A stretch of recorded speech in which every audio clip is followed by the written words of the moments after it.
I guess we should react to Salty Mike's video, because Salty Mike reacted to like a ton of my videos. Thank you, Dead Ringer, for becoming a member. So this one is called The Worst Patch in Star Citizen History by Salty Mike. All right, let me stop the music. So before, I didn't watch this.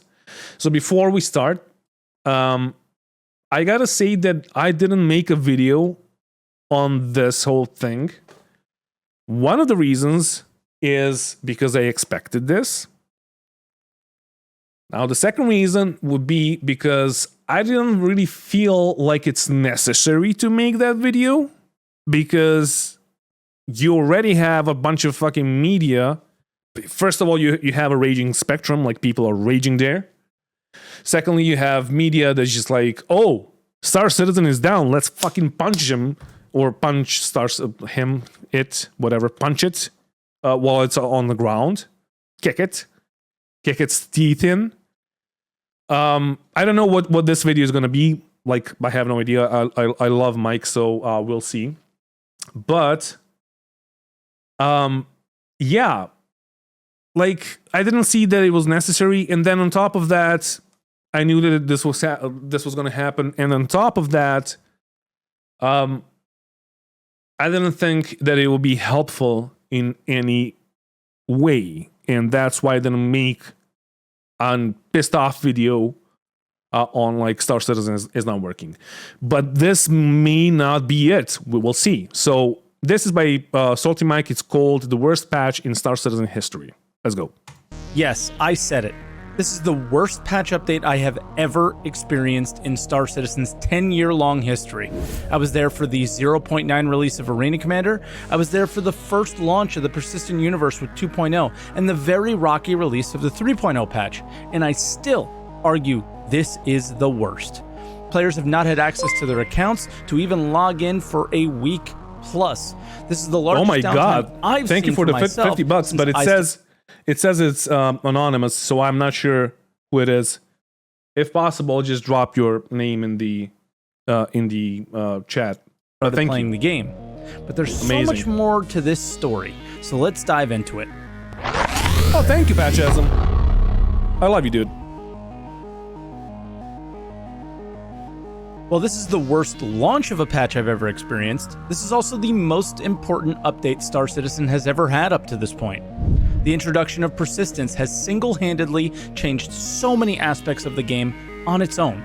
Coming to a location and finding the wrecks, boxes with loot, and bodies telling the story of what may have happened at the location is incredibly cool. There are a number of other updates, like the addition of was incredibly cool in the PTU. New profession, hull stripping, which is the entry-level salvage gameplay, a major overhaul to the law system with Security Post Correa becoming a hotspot to clear your crime stat and other gameplay, and a number of changes to the prisons to make your stay a little bit more interesting. And they even added a very robust racing system, with more planned in the future with a big racing dynamic event. The issue here is... not gonna lie, I don't like the races. I like the... I don't like the system. So I like the tracks and everything that like Montreal did, but the UI is eh. And then on top of that, you don't really have, on most racetracks, you don't really have markers that you can distinguish from like the racetrack itself or for the from the background. That will like arrows that would just show you where you need to go. So, yeah. If you were one of the lucky golden ticket holders that was able to get into the game, you probably didn't have a very good experience with it at all, and including all the features we just talked about here. Why is that? The PTU experience had its bugs, but it wasn't this bad. I think Jared has some insight into this one. Now, stability has been steadily returning all week, with more and more people being able to connect in and stay in for longer durations after that. And there's been a number of absolutely critical fixes that only became known and necessary thanks to you all showing up and stressing the ever-loving hell out of the new Entity Streaming Foundation for the Persistent Universe in ways that, frankly, we never could on the PTU. My takeaway from this is that they pushed... The most important thing that Jared said here is that they are all heartbroken. So that's like one more reason to add on top of the reasons why I didn't really make a video, and I saw that a bunch of people did. I just I just got fed up with like covering Star Citizen every fucking day, and the only video that you could make at that point would be that Star Citizen is not working. So what's the point, right? The patch live, knowing it wasn't ready, and they also knew that some of the issues we were encountering were going to happen. I'm not sure that Mike, like, okay, he can just speculate here. Like, it was working in the PTU. Granted, the servers are not the same. The server performance on the PTU and the PU is different for some fucking reason. I don't know why and like what's happening there. I don't even know if anyone has like actual insight to that. But I like whatever. But I think that they like released it because they thought it was gonna work, but then they saw that it like no, it's just jank. We were encountering were going to happen, but they didn't care. Now, I bet you expect me to go on some sort of rant about why they shouldn't do that, but I'm... Okay, so he's not going to do that. The only thing, and I talked about this already, the only thing that I liked with the release is, and why we needed a live release, is because we didn't have enough people playing the PTU, because there is no incentive for the players to play in the PTU. That's the first thing. And I talked about this, and Bloodguns made a video on that and all that. Like, I have a video on that on my second channel. If you want to subscribe. If not, whatever. But the third reason is because we had a patch every 2 days, maybe even 3 days in the PTU. And we didn't really know what's going to happen when we have a shit ton of things laying around in the PTU or on the servers, what's going to happen with the servers. So we had to have a live environment to test it out. A live environment where we wouldn't have like 50 people on a 100-player server. Like dropping shit around, and then the server restarts, new patch drops, everything gets deleted, but a live persistent environment so we could see what's going to happen. So that's why I like that they released the 318 into the PU. Unfortunately, the servers were not ready, or whatever happened, and that was it. About why they shouldn't do that, but I'm going to do the exact opposite. They had to do this. The only way to get the number of people into the game testing is with the incentive of all of us thinking that this patch was the live patch.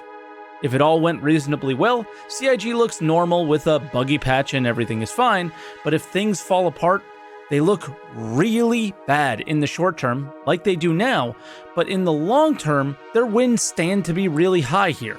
If they're able to take the data we provide them, they could be much better prepared for the launch of patches like 4.0 and beyond, when things really start to, matter. CIG went on the record saying that way more players... Things are not going to matter until we get a live release of the game, like we already have that, but until they call the game a released game, like a game in the release state.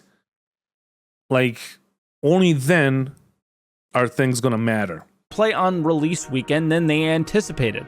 Well, I can only imagine what a Pyro and server meshing release patch would look like. Was the soft launch of 3.18 disingenuous and done with some sort of malice? I don't think so. I think the live servers are still a testing environment and the game barely exists. If the only way to get the proper data is to release a messy patch to the live servers, then that's what they need to do. The idea of the features in 3.18 are... He's not saying it's a scam patch, it's still like a test patch. The issue is, and I didn't talk to him in a while, but the issue is, as I've said, we don't really have any incentive to play in the PTU. Therefore, they needed to have more people testing it out. Unfortunately, I don't even think that they got to that goal because the servers just couldn't fucking handle the amount of people that wanted to play.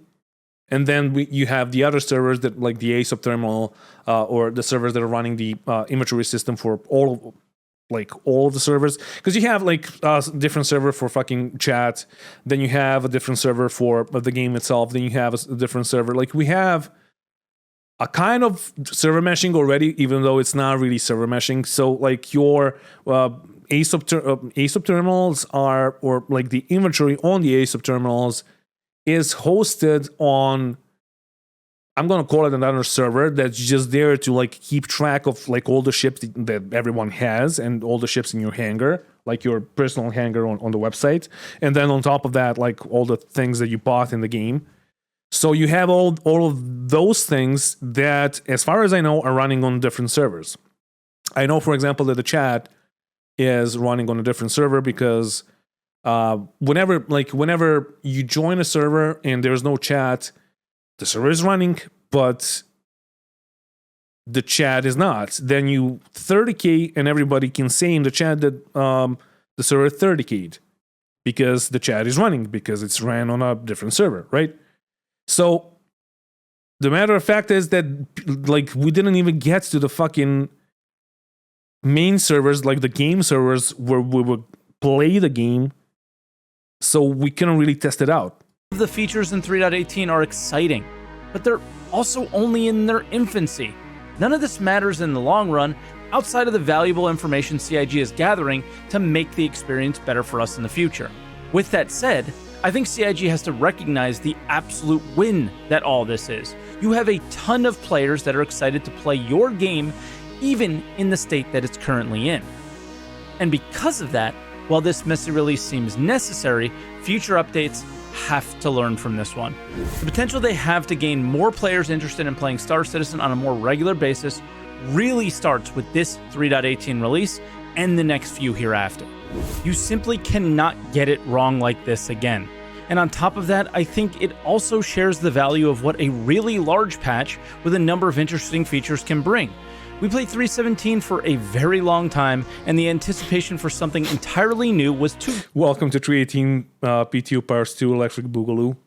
Dude, I love the Electric Boogaloo reference. Like every fucking time it cracks me up. I use it so many times in my videos, and it's always fucking funny for me. I don't know why, but it's just like, what even is Electric Boogaloo? Difficult for many people interested in the game to pass up.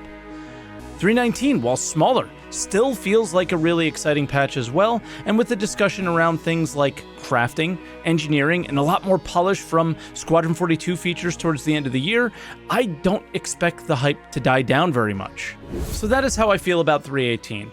This is by far the worst experience I've ever seen for a patch release. Yes, even worse than 3.0, because I actually have something in the game that I want to enjoy doing, and I can't. Before, we used to just pretend and talk about what we could do one day.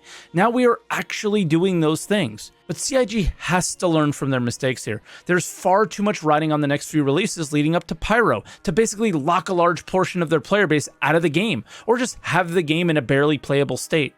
While pushing this out too early, in my opinion, was the right choice, it is not an experience we, the players, should have to endure again.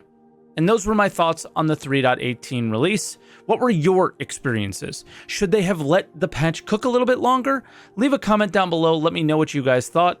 Also, yeah, they had the video, to fucking release it time to leave because a like of a few reasons, like even like because of marketing and all of that. But yeah, they had to release it. Also, Mike, this is outdated. 19,000. No, bro. Like you have 22.5 thousand subscribers, so no. But yeah, it's a good video. I liked it. Videos like this in the future. Thanks for watching, and I'll see you in the next one. There's the video if you wanna share it, if you wanna watch it. Yeah, it wasn't the what's it called? The title was a bit like clickbaity. Not gonna lie, we all do it, but yeah, it's a good video.